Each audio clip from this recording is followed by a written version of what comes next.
Hello, everybody, and welcome to the Ice-Burgh Recap, your home for Pittsburgh Penguins game recaps and analysis. You can find us on YouTube at Inside the Penguins or anywhere you get your podcasts from. The Penguins fall by a final score of 2-0 in this game, and if you watched the first two periods and fell asleep, you might have thought, well, they deserved a better outcome.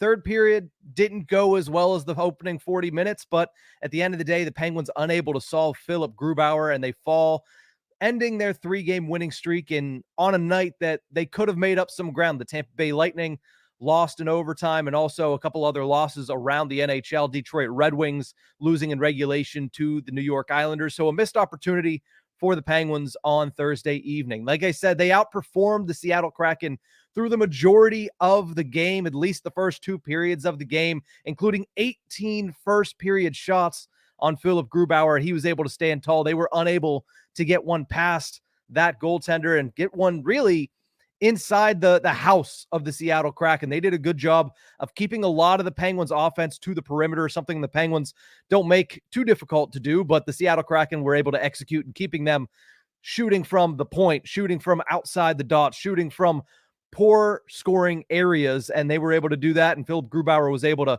shut down those shots from far out, especially considering the fact that he was able to see them all the way in. Like I mentioned, 2-0 victory for the Seattle Kraken. Penguins, they looked good, but again, at the end of the day, they've dug themselves a hole where if you look good and still lose in regulation, it's still going to be a very negative night for the Penguins and very negative in their hopes to make the Stanley Cup playoffs. Let's go over to the goal recap in this one. Not going to take long to go down through the goal recap. Like I mentioned, the Penguins dominating in the first period of play, but unfortunately, how it usually happens in hockey, when one team's dominating, yet they can't capitalize on those opportunities, the other team's going to get a fluky bounce, and then they're going to be able to score a goal. That's exactly what happened in the first period, and it was at the behest of Oliver Bjorkstrand, who scores his 15th goal of the season.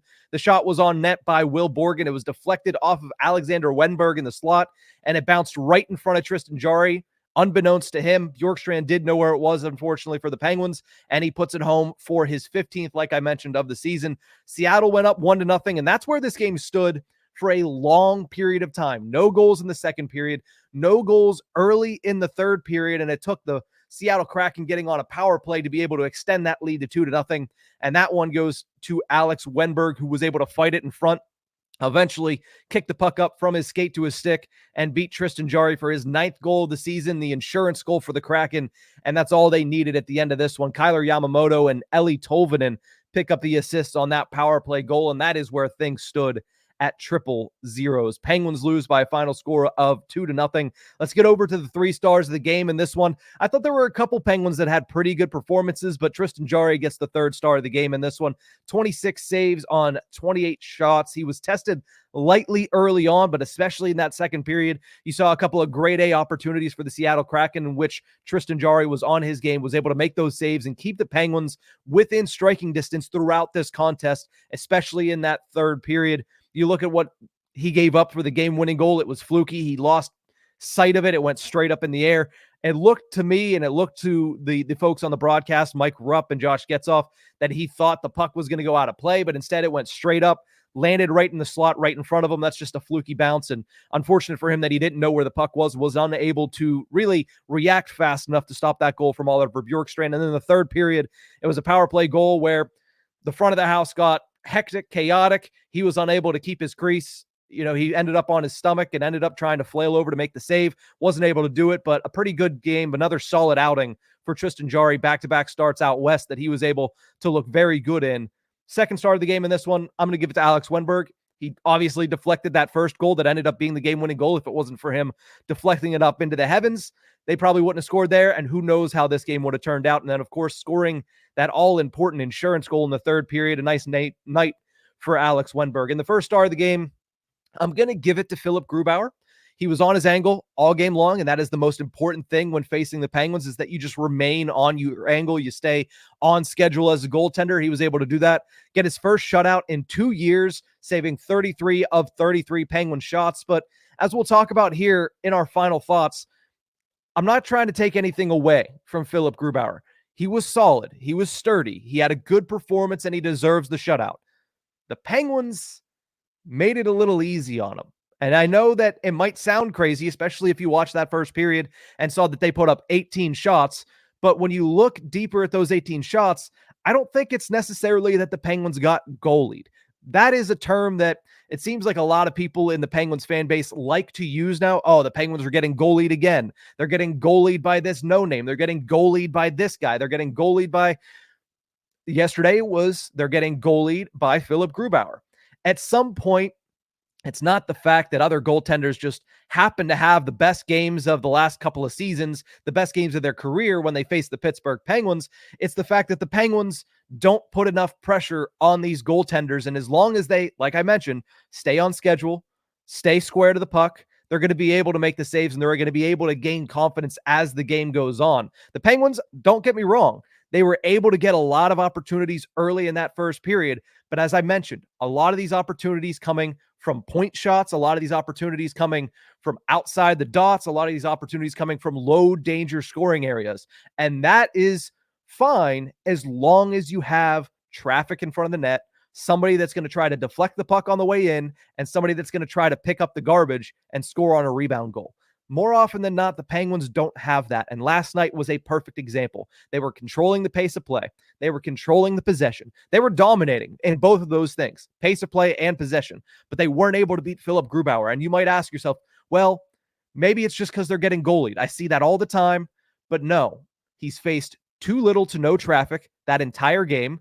And the majority of those shots that were coming from the point, I mean, all you have to do is look at who had the leading shots on goal. There's Sidney Crosby with 5 because he's still trying to will this team back from oblivion. But the second most shots on goal for the Penguins last night came from Chad Ruhwedel. He had 4 shots on goal, a lot of them earlier in the game, but 4 shots on goal nonetheless. Chad Ruhwedel's not a sniper. He's not somebody that has a 100-mile-an-hour wrist shot, slap shot, anything from the point. They're just trying to get pucks on net. And I don't begrudge that. I think that is a solid plan.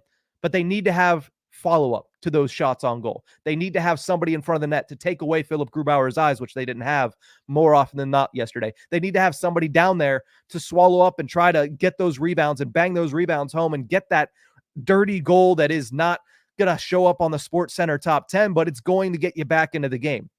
They didn't have that yesterday. And then you saw what happened in the third period. Only 5 shots on goal, 3 of them in the first 2 minutes, and only 2 shots on goal in the last 17 and a half, 18 minutes of that game. Not enough pushback in a game where, yes, they should be desperate. They should be very desperate right now. You look at what happened around the league. That's what I started this episode off saying. You have the the New York Islanders taking out the Detroit Red Wings, a team that is very far ahead of the Penguins. They need to make up some ground to open that opportunity for the wild card 1 spot. You have the Tampa Bay Lightning in the wild card 2 spot who lose in overtime earlier in the evening. You need to start making up ground on these teams. And when you get that opportunity with also the Devils idle, the Washington Capitals were idle. With that in mind, that was a big night for the Penguins to be able to come out and get out on top of a team that is right in the same position they are, outside of the playoffs, not a world beater by any means, but has some talent on them. The Penguins outperformed them, but they weren't able to get the points. They weren't able to get any standings points, which is a big loss in the grand scheme of things for the Penguins. Some things to build off of, certainly, but at the end of the day, you need to come away with some better offensive opportunities. You need to muck it up a little bit more. You need to get better and higher danger opportunities against goaltenders in this league because, you know, tonight it was Philipp Grubauer, a goaltender that has had a history of being very dominant in the National Hockey League at stretches. But a lot of the times it doesn't have to be somebody with that pedigree. The Penguins need to create higher danger scoring chances, and they need to muck it up a little bit. They need to score those ugly goals a little bit more. Last night, they were unable to do it. They've been scoring a little bit more as of late, but they turn around and come back with a shutout loss to the Seattle Kraken. That's just not going to help their cause going forward, but we'll have to see where the remainder of this road trip takes them. Up next is that weekend back-to-back in Alberta to close out this Pacific Northwest road trip that starts on Saturday with a visit to the Calgary Flames. Talk about a team that's selling. Sold off Elias Lindholm, sold off Chris Tanev earlier this week. We'll see what the remnants of the Flames have in store for the Penguins as they get set for a Saturday night matchup. And then on Sunday, that's a big night as well. They take on the Edmonton Oilers, Connor McDavid, Leon Draisaitl. We'll see how this defense and this goaltending is able to hold up against the high-flying Oilers at the end of this Pacific Northwest road trip. But as of right now, Penguins lose their three-game winning streak at the hands of the Seattle Kraken. At the end of the day, you need to get a little bit more potent of an offensive attack. And I think that's the finishing storyline for this one here. But that's going to do it for this episode of the Ice-Burgh Recap. Thank you guys so much for tuning in. And remember, you can find us on YouTube at Inside the Penguins or anywhere you get your podcasts from.